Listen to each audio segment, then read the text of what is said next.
बड़ी खबर पानीपत से, जहां पर पुलिस ने एक बड़ी कार्रवाई की है। सिद्धू मूसेवाला के आरोपी प्रियव्रत फौजी का भाई एनकाउंटर में ढेर कर दिया गया। इसका नाम राकेश उर्फ राका है, जिसे पानीपत पुलिस ने मार गिराया है। और आपको बता दें, समालखा के नारायण गांव के पास ये मुठभेड़ हुई है। कुरुक्षेत्र और पानीपत समेत कई जिलों में पुलिस इस आरोपी की तलाश में दबिश दे चुकी थी। एसपी की तरफ से इसको लेकर जानकारी दी गई है। हरियाणा के पानीपत में सिद्धू मूसेवाला मर्डर के आरोपी प्रियव्रत फौजी का भाई राकेश उर्फ राका पुलिस मुठभेड़ में ढेर कर दिया गया है। बदमाश पानीपत में पुलिस के हत्थे चढ़ा। पानीपत पुलिस से मुठभेड़ हुई और मारा गया। बदमाश राकेश उर्फ राका अपने साथी सोनू जाट के साथ बिना नंबर की गाड़ी में सवार था। बड़ी वारदात को अंजाम देने के फिराक में था, ये माना जा रहा है। पानीपत, कुरुक्षेत्र और कई अन्य जिलों में पुलिस वांटेड बदमाश राकेश उर्फ राका के लिए दबिश दे रखी थी।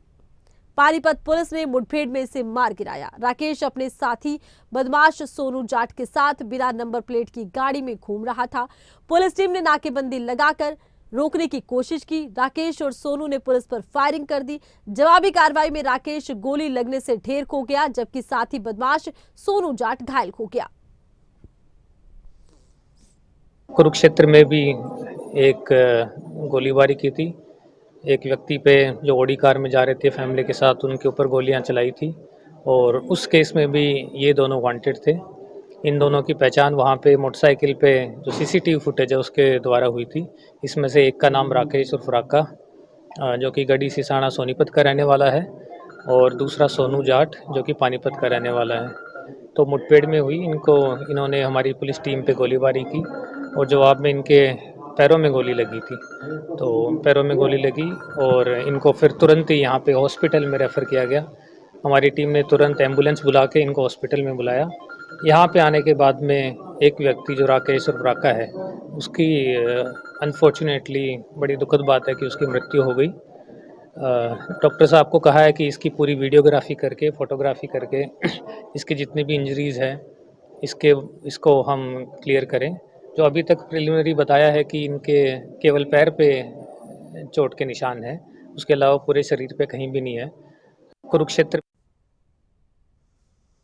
और इसी खबर पर और ज्यादा जानकारी के लिए खबरें अभी तक के संवाददाता प्रदीप रेड्डू इस वक्त हमारे साथ लाइव जुड़ चुके हैं। प्रदीप का हम रुख करने वाले हैं। प्रदीप, क्या ये पूरा घटनाक्रम रहा? किस तरह से बदमाश को ढेर किया गया है? पुलिस ने किस तरह से इस पूरी कार्रवाई को अंजाम दिया है? क्या कुछ जानकारी इस पूरे मामले में?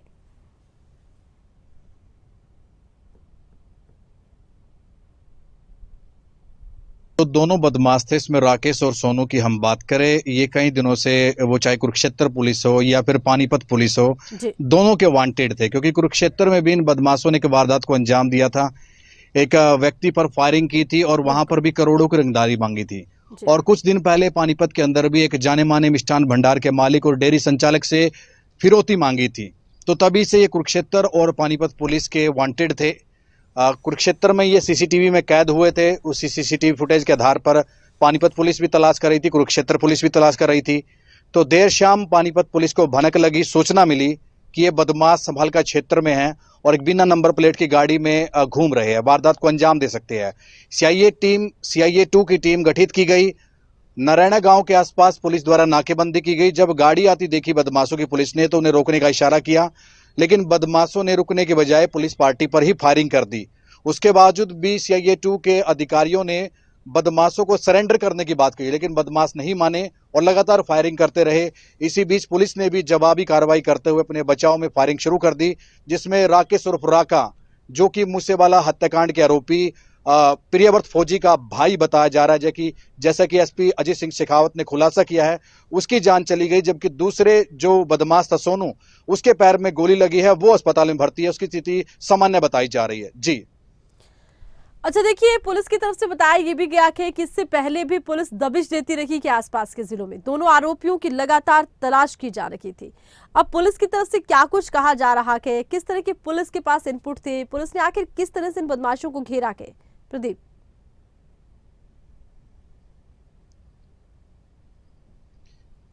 देखिए, कुरुक्षेत्र में जब इन बदमाशों ने वारदात को अंजाम दिया था, वहां पर एक सीसीटीवी में कैद हो गए थे।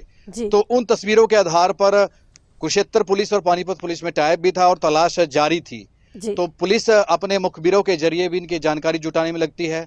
पुलिस के मुखबिरों ने भी सूचना दी थी, पुलिस के सोर्स होते हैं, तो पानीपत पुलिस को सूचना मिली थी कि ये लोग संभालका क्षेत्र के आसपास है, तो नारायणा में नाकेबंदी की गई, वहां पर इन लोगों को रोका गया, लेकिन उन्हें जी। जब फायरिंग की तो मजबूरीवश पुलिस को फायरिंग जी। करनी पड़ गई, जी। जिसमें एसपी ने भी कहा है, अजय सिंह शेखावत ने, जी। कि उन्होंने अपने बचाव में जी। गोली चलाई थी, वो जी। पैर में मारना चाहते थे, लेकिन वो नहीं चाहते थे कि वो किसी तरह की कोई हानि हो, मौत हो, जी। लेकिन बदमाशों ने भागने की कोशिश की, इसी दौरान गोली लगी जी। और जिसमें एक बदमाश ढेर हो गया। जी चलिए, बहुत शुक्रिया प्रदीप, तमाम जानकारी आपने दर्शकों तक पहुंचाई है।